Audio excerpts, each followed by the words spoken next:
30 minutes.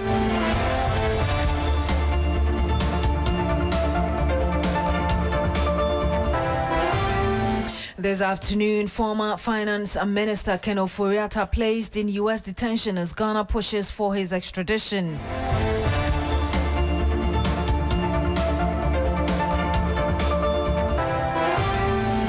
Also coming up, President John Mahama condemns assault on class media journalists by some personnel of the Ghana National Fire Service and reveals the culprits have been identified and interdicted.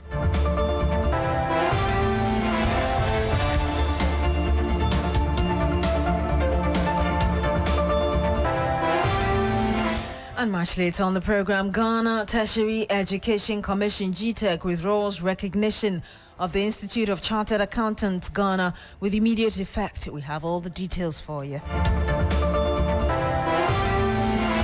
Thank you very much for joining us this afternoon. Now, Ghana's former Finance Minister Ken Ofori-Atta is currently in the custody of the United States Immigration and Customs Enforcement ICE following concerns over his immigration status, his lawyers have disclosed. In a statement released on Wednesday, the 7th of January 2026, that's yesterday, the law firm Minkapremo Osebonsu Bruce Catlin and Partners said the action by ICE is strictly related to the conditions of Mr. Ofori-Atta's stay in the United States. The statement said that his American legal team is engaging with immigration officials and expects the matter to be resolved expeditiously. Mr. Ofori-Atta has been in the United States since January 2025. A stay, he says, was necessitated by medical treatment. His continued presence there, however, comes against the backdrop of ongoing legal proceedings in Ghana. Ghana's Office of the Special Prosecutor, through the Attorney General, has formally requested his extradition from the United States to return and face justice in his home country. Meanwhile, legal experts say Mr. Ofori-Atta's detention alone does not automatically guarantee his extradition to Ghana. Private legal practitioner Martin Pegbu explains. It's a small good step. You know, in law, you can be in custody, but the journey it will take for them to release him to us is a very complex one, the extradition one. I'm afraid if we are using extradition, it will be too soon to have good news because they are going to go to court. That's going to be a very bloody battle. Ofori-Atta doesn't look like he wants to come, without a fight. So the court processes, etc., are going to take us years. So it's not an easy fight unless at any point in time he finally throws in the towel and says he wants to come. But if he doesn't want to come and he wants us to go through due process to bring him, it's not 1 or 2 or 3 months matter. Even the date they will appear in court, like to start the case itself, it will take months. They just don't start like that. In America, there are long queues. You know, sometimes in Ghana, we make opinions and it looks like we are the only people who don't get corrupt people jailed in 5 months, 2 months, etc. In America, there's a queue. So your case, you can be arrested today, but the case will not be heard immediately. Mr. Pegbu further argues that former President Nana Addo Dankwa Akufo-Addo should prevail on Mr. Ofori-Atta to voluntarily return to Ghana. What I anticipate is a long, drawn-out, bloody battle in court, yes, because he's going to fight tooth and nail. So far, based on the strictures, based on the tricks he has shown, he says he will come today, he doesn't come, and all the stories, I was going to do surgery. He said he was going to do surgery. The surgery didn't come on, and he never informed the special prosecutor and never came to Ghana, etc.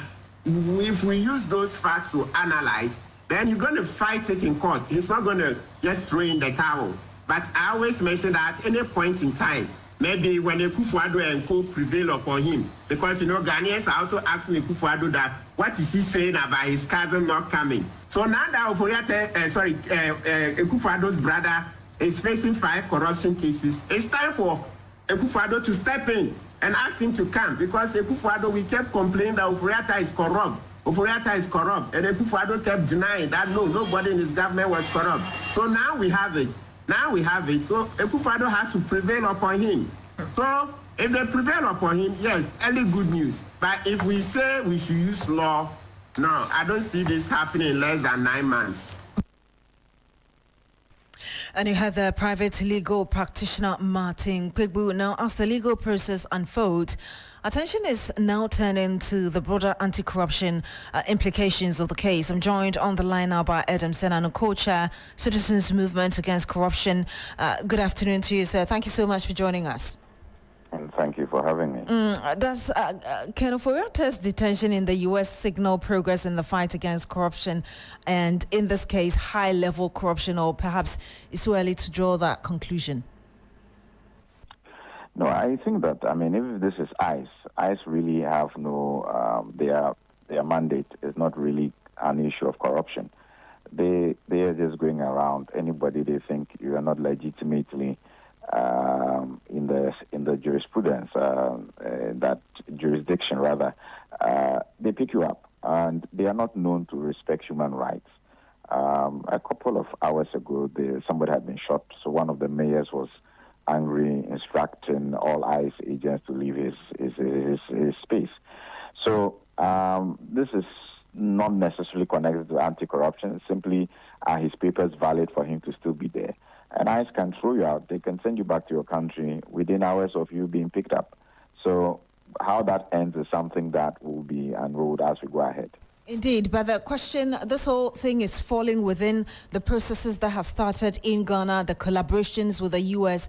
and the pressure for the government to ensure that whatever conversations are going on with the U.S., it leads to Kenneth Oriata being brought back to the country. What message does this send to the public, or to public officials really, who have leave the country while under investigation?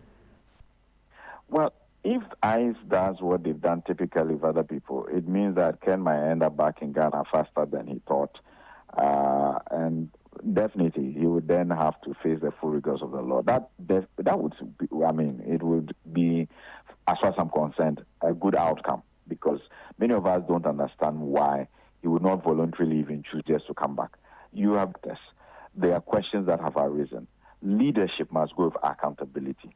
And so, anybody in Ghana who is thinking that, look, we will lead, we will make money, we will do what we want and we'll get away with it, the wheels of justice may grind slowly, but grind they do.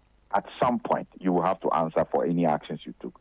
So I don't think that public officers should think that they can get away with actions that do not promote the public good. How do you see the government taking advantage of this? Because already people think that, okay, this is a good opening for the government to do whatever it was doing, kind of double it, just so that they're able to get Kenneth Oriata back in Ghana. I'm not quite sure this is one of the scenarios where government can talk to ICE and then say, oh, you know what, yes, we want that man, so bring him. They seem to be out of control. They do just what they want. If it were the court processes and you had to try and bring some pressure and say that's a different thing. But ICE seems to be a U.S.-based focused entity. They have their own interests. At the end of the day, if like they normally do, they repatriate him and send him here, definitely it will grant us the opportunity to have him open his defense and answer the questions we are all expecting that he ought to answer. And that will certainly move the fight against corruption forward.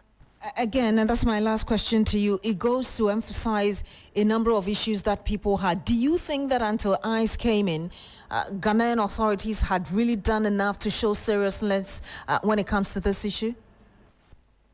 Well, yes, I think so. I think that if you've watched what transpired over the last 3 months or so, first of all, the Office of the Special Prosecutor said that in June, when we were expecting him, soon after that, they did a raid on SML and discovered additional data, which they knew would then mean additional charges. It took them about 3 months to analyze the data. I hear they had to get special equipment to do that analysis and special skill sets. And that led to the additional charges, updating the charge sheet, and the extradition request was just done jointly with the AGs. That has been filed, and we know that the court processes have started. I think that this is not a very simple issue, as the experts will tell you. At the end of the day, they needed to make sure that whatever charges they made, they could draw a direct connection between the evidence and the persons involved. And that's what took some time. In my view, I think that the agencies that have acted on this have acted in the best interest of this country. Mr. Senano, thank you so much for speaking to us. And thank you too for having me. And you heard that Adam Senano, he is co-chair Citizens Movement Against Corruption, sharing his thoughts on this. We stay a bit longer on it because civil society organization Arise Ghana just yesterday called on security apparatus to intensify efforts to get Ken Ofori-Atta extradited to face justice. The group further threatened to picket the Ghanaian embassy in the US to press home their demands. Prince Derek Ajay is the spokesperson for Arise Ghana. Oral is Operation Recover All the Loot and not some of the loot. And so we would want all the loot to be recovered. But we've listened to the Ghanaian people. We continue to listen to the Ghanaian people. So you will join us when we go to the American embassy, for example, to picket for the American embassy to allow Ken to come back and face justice, just like they want some heads of state in some countries to face justice in America. Their accountability is essential to restoring public trust and deterring future misconduct. And therefore, Arise Ghana joins the call for the immediate arrest and extradition of Ken Ofori-Atta to Ghana to face justice. And they had the representatives of Arise Ghana sharing their thoughts as well on the Ken Ofori-Atta issue. In other news, President John Mahama has condemned the alleged attack on a Class FM reporter by personnel of the Ghana National Fire Service, describing the incident as unacceptable. The president said the attack reflected troubling lapse in professionalism and called for the immediate reorientation of security service personnel in their interaction with journalists. During a tour of the Ghana Broadcasting Corporation, President Mahama also revealed that the officers of the Ghana National Fire Service involved in the attack on the Class FM report. Oh, well, my views on that are known. I'm a journalist by training, and so there's no way we'll countenance, the continued assault on journalists. So we've been in touch with the Ghana Journalists Association on these issues. We put them in touch with the security services. We need a reorientation of many of our security personnel to understand that just as they're doing their job of providing peace and safety, journalists are also doing their job of informing the people as to what is happening. So they are not antagonistic to each other. Indeed, they are both serving the same public. Yeah, so we're working on it. But occasionally these things will come up. But when they come, they must be dealt with, as firmly as possible. The Minister of Government Communication has taken it up. I think the officers have been identified, they've been interdicted, and an investigation is ongoing. But we won't countenance assault on journalists here. President John Mahama. Komla Kluche is our presidential correspondent. He is with the president on that tour. He joins us live on the line. Komla, if you can tell us more about this media tour by the president and other matters that he spoke about earlier. Well, it forms part of the president's familiarization visits to the state media houses, including the Ghana Broadcasting Corporation, Graphic Communications Group, and the Ghanaian Times, Ghana Publishing. Excuse me to say, these are the three state media institutions that the president has outlined to pay a visit to. He's just gotten done with the Ghana Broadcasting Corporation, and then he's headed for the Graphic Communications Group.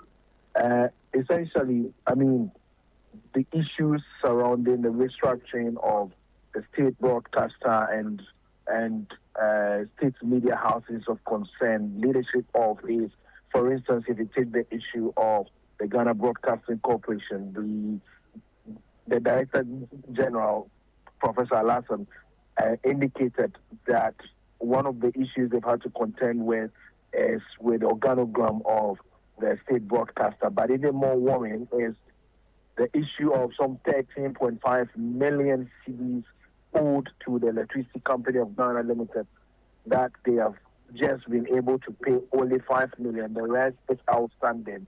It has been of much concern to them because the IGF that comes to them and the subvention is woefully inadequate. And if we also look at the issue of the TV license fees, which many people are not paying, is of concern. But the president said, did direct the Minister of Government Communications, Sidis Kwachi Ofosu, to have a deeper look at this but the prospect is for him to ring fence the issue of the debt or the legacy debt that GBC owes. This, he believes, would be able to offset them, and then he will have a discussion with the chief of staff to see how best they will be able to deal with it. But it is a familiarization visit, and also to urge them on to continue the work they have been doing, that his government supports everything that they do. He bluntly condemned any attack, whichever shape, form, on any journalist in the country. Komla, is there any other thing we should expect from the president in this regard? Not that as we know of yet. Thank you so much. Komla Kluche, he's our presidential correspondent. New Patriotic Party's flag bearer aspirant Dr. Mahmoud Bawumia has emphasized the need for unity in the party ahead of the January 31 presidential primary. He says the party's presidential primary is a contest to elect the party's candidate and not an avenue to tear the party apart.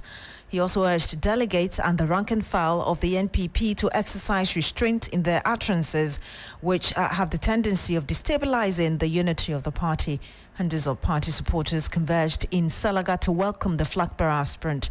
Addressing delegates in the Salaga South and North constituencies, Dr. Bawumia called for unity ahead of that contest.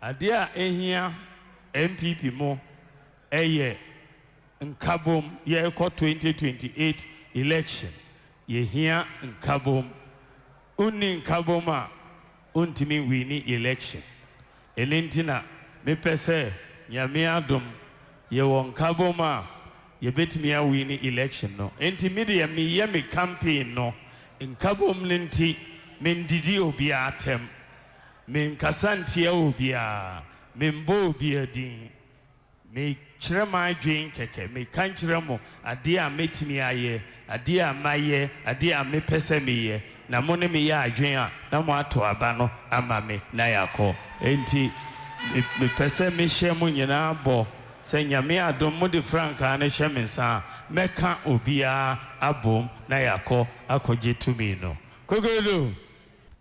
And you heard the flag bearer aspirant of the NPP, Dr.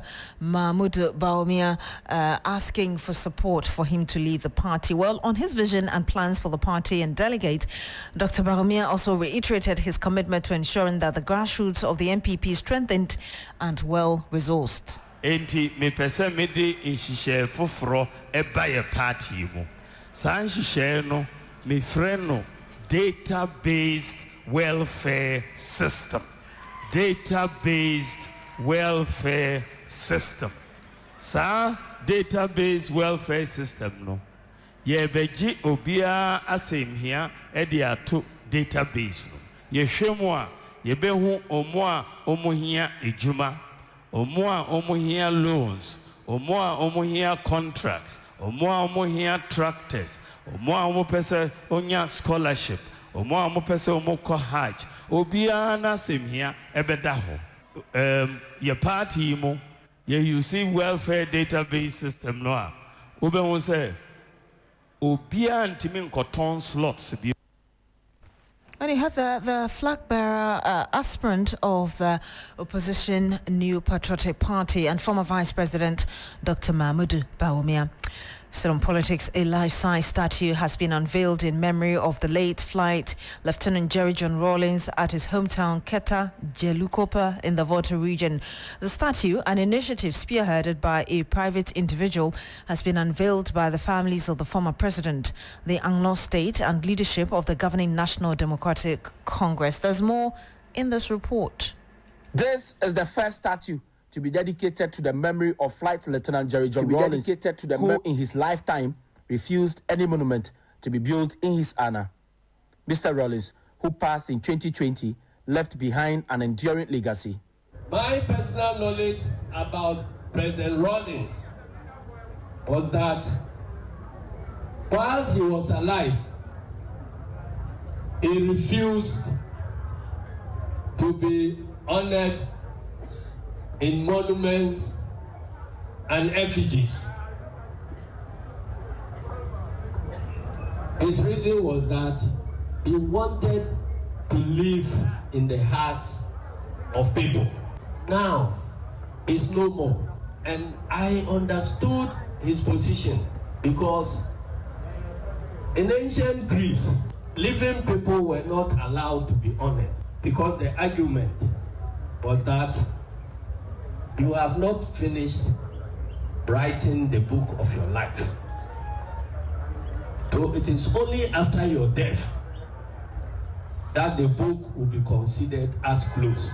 Born in 1947, the late former head of state emerged onto Ghana's political scene first as a military ruler in 1979. He would later become Ghana's first president under the Fourth Republic, serving between 1993 to 2001. Speaking at the unveiling ceremony, Dr. Zanetta Rawlings, daughter of Mr. Rawlings, prayed that the monument serves as a true reminder of the ideals he stood for. It is my prayer that this symbol of who he was will be a reminder of what it means for us to be Ghanaian, because that's all he was. A true, in the ideals of accountability, transparency, of dedication to country, humility and service, and integrity. And if we can all live by those ideals, then that is how we honor his memory. We pray that generations to come will appreciate the value of what it represents, be a part of maintaining it, so that many more others will come to ask questions, hopefully have answers about where we came from, where we are today, and where we hope to be the people. The ceremony was attended by a host of government officials, the chiefs of Anglo-Duko, and members of the NDC, a party Flight Lieutenant Jerry John Rawlings founded. In his address, Dr. Sri Dettet, the Aomefia of the Anglo State, described the statue as a reminder of service, truth, and exemplary leadership, representing the personality of Rawlings. Faisal Abdul Idrisu, TV3 News. Now, the Ghana Tertiary Education Commission, GTEC, has withdrawn its recognition of the Institute of Chartered Accountants Ghana with immediate effect, citing the continued use of an unlearned doctoral title by the Institute's Chief Executive Officer Eric Ojo Osai. In a letter dated January 8, 2026, unsigned by the Director General of GTEC, Professor Ahmed Jinapo Abdullahi, the Commission directed that ISAC ceases operations as a recognized institution, declaring that all certificates issued by the institute from that abuse poses serious health and educational challenges in the country. It's on this backdrop that various stakeholders, including the Regional Youth Parliament, Jamaican Youth, and the Muslim Intellectuals Network, embark on several campaigns on the issue. Dr. Saeed Mumin is a member of the Regional Anti-Drug Task Force and spokesperson for Muslims Intellectuals Network. The supply side of drugs, illegal drugs, should be cut. And so it's basic economics that when consumers are demanding and suppliers are not supplying, then there is a tendency that consumers will stop demanding. And so if consumers of drug abuse are demanding drugs, and then the suppliers are nowhere to supply, it means that at a point we'll be hitting a crossroad. The Deputy Upper West Regional Chief Imam of the Al-Sunnah wal Jama'ah, Aswaj, Sheikh Ahmed Yaqub Siddiq, is calling on law enforcement agencies to consider punishing parents of victims due to their negligence, emphasizing the need for accountability. What is their responsibility towards the children?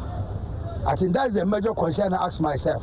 So and I believe that any time they arrest anyone of their child, they shouldn't release them until they get their parents. When they get their parents, they should rather the problem, not the problem itself. So the parents are not doing their work. Meanwhile, the principal regulatory officer at the Upper West Regional Branch of the Food and Drugs Authority, Shamir Al-Hassan Mohammed, notes that while tramadol has been a major concern, other substances like cough syrups and codeine are also causing significant harm in communities. So it's a very serious issue in Upper West, and it will be better we all come together to combat it. because the consequences will die for each and every one of us in the near future. Okay, if you are talking of drugs, we have tramadol is one of them, codeine, we have petidine, morphine. These are all part of the drugs that people abuse. And that report was filed by Ibrahim Wangara, our regional correspondent.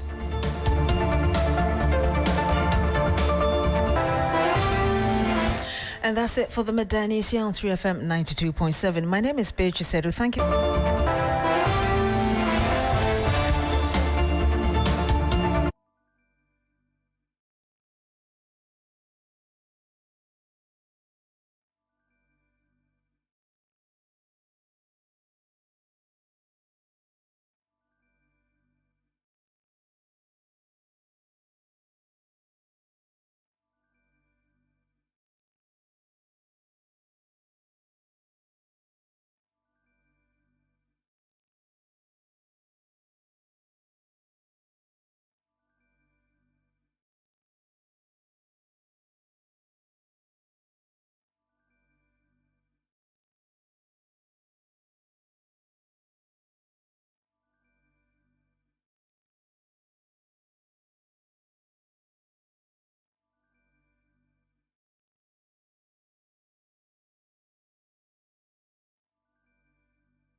Much later, SNIT set to announce annual pension indexation following 12% increase in monthly pension payments effective January 2025. I am Michael Obodu. Details of these and many other stories coming up shortly. Please stay.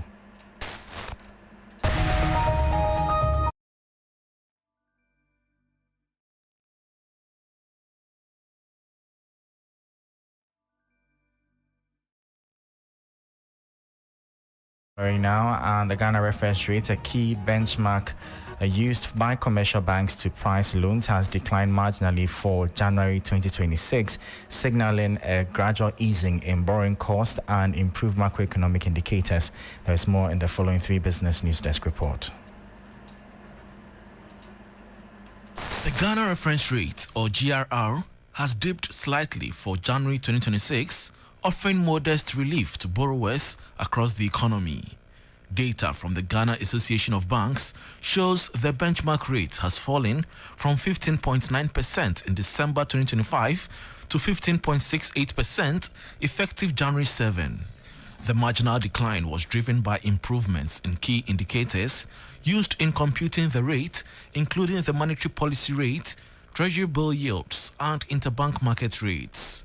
Some commercial banks also point to easing inflation and lower short-term government borrowing rates as contributing factors. The reduction follows a broader downward trend in the GRR over the past year. From levels above 29% in early 2025, the rate steadily declined, supported by a 350 basis point cut in the monetary policy rate in December and falling money market yields.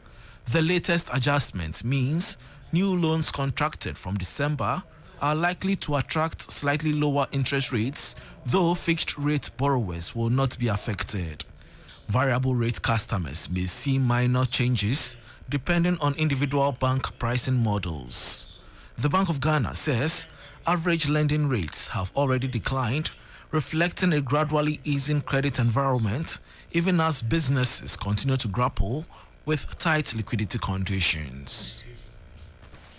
Now, the secondary bond market liquidity eased at the start of 2026, with turnover declining 42.04% week-on-week to 1.59 billion cedis. Trading activities was concentrated on the February 2027 and February 2030 benchmarks, which recorded volumes of 522.74 million Ghana cedis and 539.96 million Ghana cedis respectively, anchoring price recovery.